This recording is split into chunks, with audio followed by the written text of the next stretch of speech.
پھر جو مرضی کریں پھر وہ اللہ کے ہاں قابل قبول نہیں ہے۔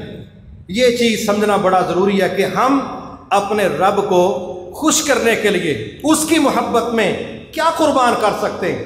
آئیے اس کا اگلا حصہ سمجھیے۔ ایک صحابی ہیں، غزوہ احد ہے، پوچھ رہے اے اللہ کے نبی صلی اللہ علیہ وسلم کیا اللہ تعالیٰ مسکراتے بھی ہیں؟ آپ نے فرمایا ہاں مسکراتے ہیں۔ کہنے لگا مجھے وہ عمل بتائیں کہ میں وہ عمل کروں اور میرا رب مجھ پر مسکرا دے، مجھے وہ کام بتائیں۔ آپ نے فرمایا جب جنگ بڑی شدت اختیار کر جائے اور ماحول بڑا پرخطر ہو، لوگ بکھرے ہوئے ہوں۔ اصل میں آپ عکاسی کر رہے تھے گراؤنڈ ریالٹی کی کہ اس وقت یہی حال ہے، تو جس جگہ بندے کو موت نظر آئے اس جگہ ٹکرا کے استقامت کے ساتھ جو بندہ شہید ہو جاتا ہے، جاننے تو بڑی دنیا دیتی ہے، ایسی سچویشن میں جو بندہ جان پیش کرتا ہے، اللہ اس کے اس کیفیت والے عمل کو دیکھ کر عرش پر مسکرا پڑتا ہے۔ اب ساڑھے ورگا ہوں نا تو سوچی پہ جانا بھی اللہ کرے جے جان دے کے رب نے مسکرانا ہے تو 30 پارے تھوڑے تو نہیں، وہ کوئی اور شے ویکھو۔ اے سنیا سہاستا دا سیٹ بھی بڑا بڑا، وہ کوئی حدیث کٹ لو کہ بندہ مروا کے ہی رب نے راضی ہونا۔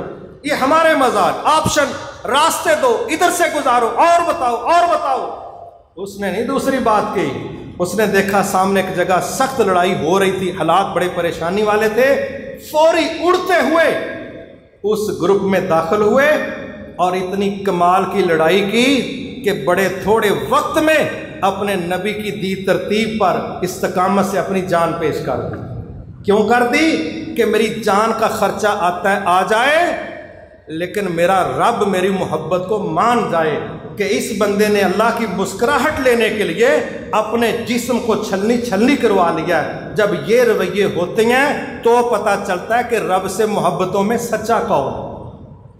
یہاں ماشاءاللہ ایسی ایسی محبتیں ہیں، ویسے کہیں کہ تیرے بغیر ساہ نہیں آندا، اور جب کہیں کہ یار میری جتی ذرا لیدر دی، تیری پلاسٹک دی، ایداں ہی ذرا میں وضو کر آواں، وہ نہیں یار میں چلا واں کتے، سبحان اللہ بھی تیری کیڑی جتی ہے تو جڑا وضو واسطے دین نہیں تیار نہیں، تے محبت دی واری گل کرنا ہے تو خورگی کر چھڑنا ہے۔ جب دلیل نہیں ہے تو محبتیں ثابت نہیں ہوتی۔ اسی پر آخری چیز سمجھیے، ہم جہاں بلیک میل ہوتے، ہماری اولادیں، ہمارے مادی رشتے، اس کی اللہ نے پھر ایک لسٹ بنا کے نا تو بڑی صاف سی بات کی۔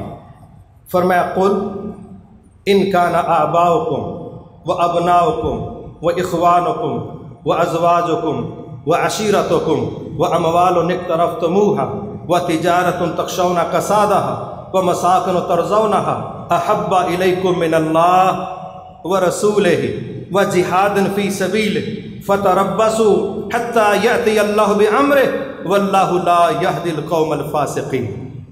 کہا تھا نا کہ محبتیں اپنے نبی سے سیکھنی پڑیں گی، یہاں بھی اللہ کہہ رہے ہیں قل، آپ ہی محبت نامہ پڑھائیں نا ان کو کہ اگر کسی شخص کو اللہ، رسول اللہ، جہاد فی سبیل اللہ، ان تینوں کے مقابلے میں اپنے والدین، اپنی بیویاں، اپنی اولادیں، اپنے رشتہ دار، اپنا مکان، اپنا کاروبار اور وہ جو جمع پونجیاں سنبھال کے رکھی ہیں، یہ سب زیادہ عزیز ہیں، زیادہ محبوب ہیں، تو اللہ فرماتے ہیں فتربصوا، اے نبی پھر آپ ان کو کہو کہ ویٹ کرو، انتظار کرو، حتی یأتی اللہ بامرہ، یہاں تک کہ اللہ کا امر یعنی اس کا عذاب آ جائے۔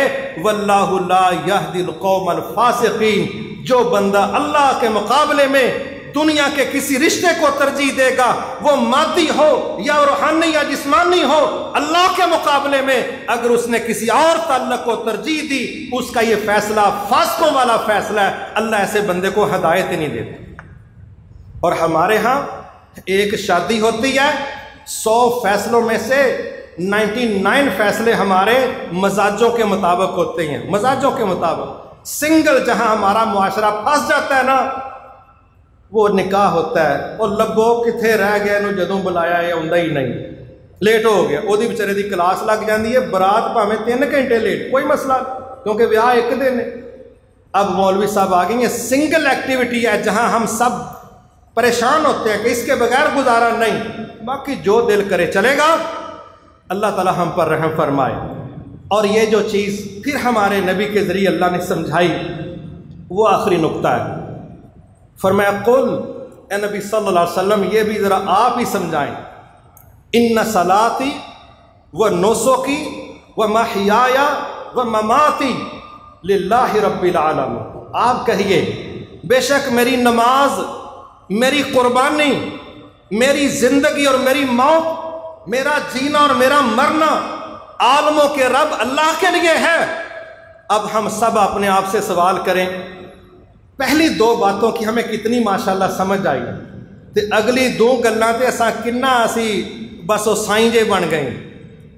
پہلی دو باتیں مجھے یقین ہے یہاں بھال میں بیٹھا کسی شخص سے میں پوچھوں نا کہ کیا اللہ کے علاوہ کسی دوسرے کے در پر سجدے کی کوئی گنجائش ہے، تو کیا کہا جائے گا، اے توڑ اتر سکتی ہے پر اللہ تو علاوہ کسی دوجے دے سامنے جھک نہیں سکتی۔ یہی عقیدہ ہے نا؟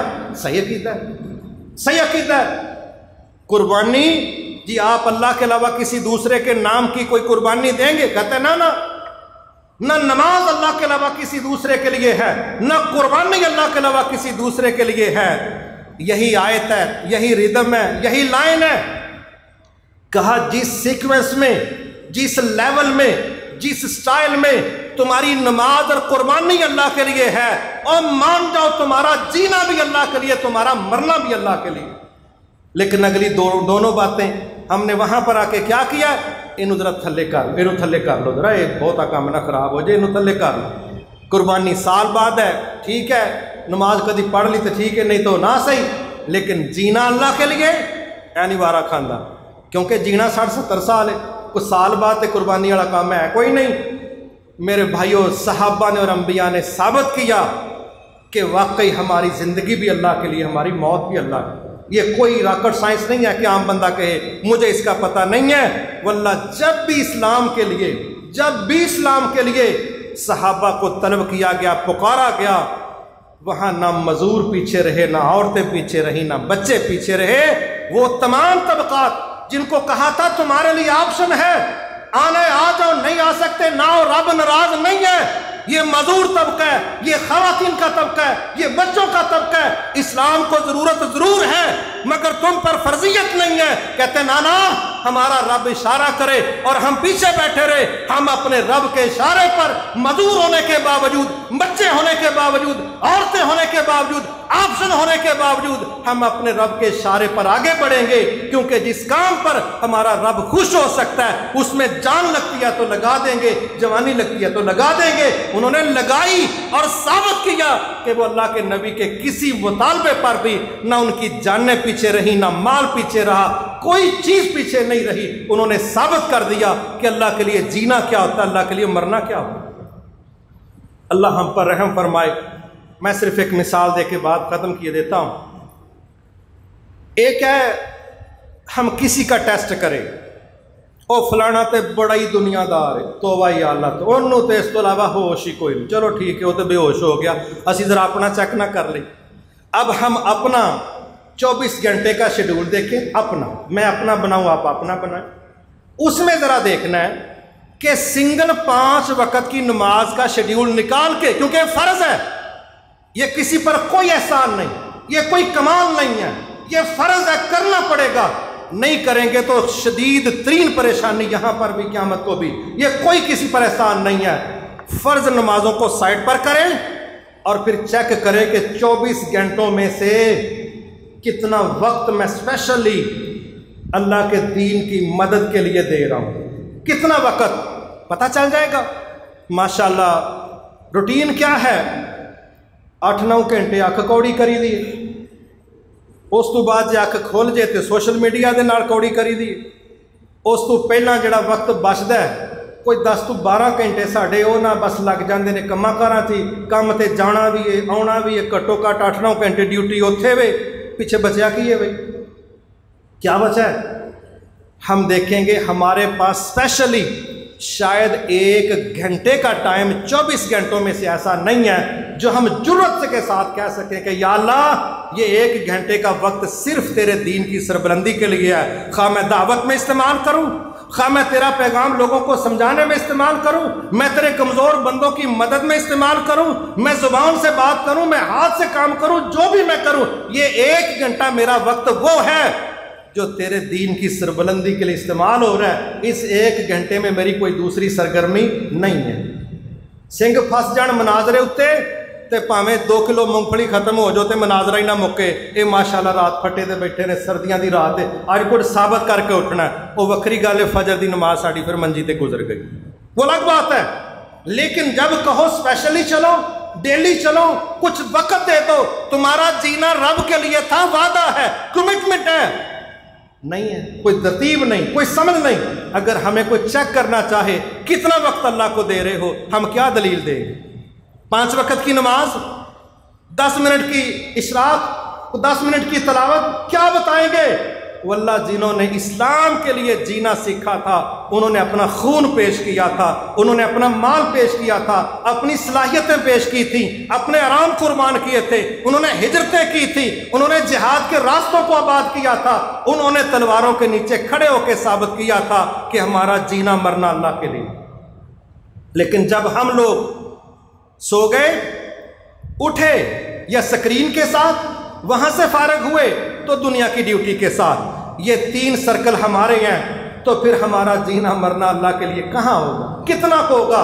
اس لیے ہماری بچت اسی کے اندر ہے، ہم سب سے زیادہ محبت اپنے اللہ کے ساتھ کریں، محبت کرنے کا طریقہ اپنے نبی سے سیکھیں، اور صحابہ کرام رضوان اللہ علیہم اجمعین، ان کی جماعت نے ثابت کیا کہ جینا مرنا اللہ کے لیے کیسے ہوتا ہے۔ وہاں ہمارے اپنے کنڈیشنز ہماری یہ ہونی چاہیے کہ نوکر کی تے نخرہ کی، یہ جب دنیا میں ہوتے ہیں نا پھر کوئی نخرہ نہیں ہوتا، اور جب دین کی باری ہوتی ہے اللہ کی قسم اتنے نخرے دکھاتے ہیں بندہ حیران ہو جاتا ہے کہ اللہ یہ بھی تواڈے ورگے بندیاں کول کام لئی جائے، ورنہ تواڈے کول تے ایک گلاس پانی دا منگن نوں دل نہیں کردا کہ جویں متھے تے وٹ پا کے تے سان چڑھا کے تہاں کام کرنا ہے۔ ہمارا فرض بنتا ہے ہم اللہ کو بار بار اپنے آپ کو پیش کرے، یا اللہ تو ابابیلوں سے کام لے چکا، ہواؤں سے لے چکا، مچھروں سے لے چکا، اللہ ہم اشرف المخلوقات ہیں، اللہ میری جان قبول کر لے، میری اولاد قبول کر لے، میری صلاحیت قبول کر لے، میرا وقت قبول کر لے، کیونکہ جو ہمارا رب کے کاموں میں انویسٹ ہو جائے گا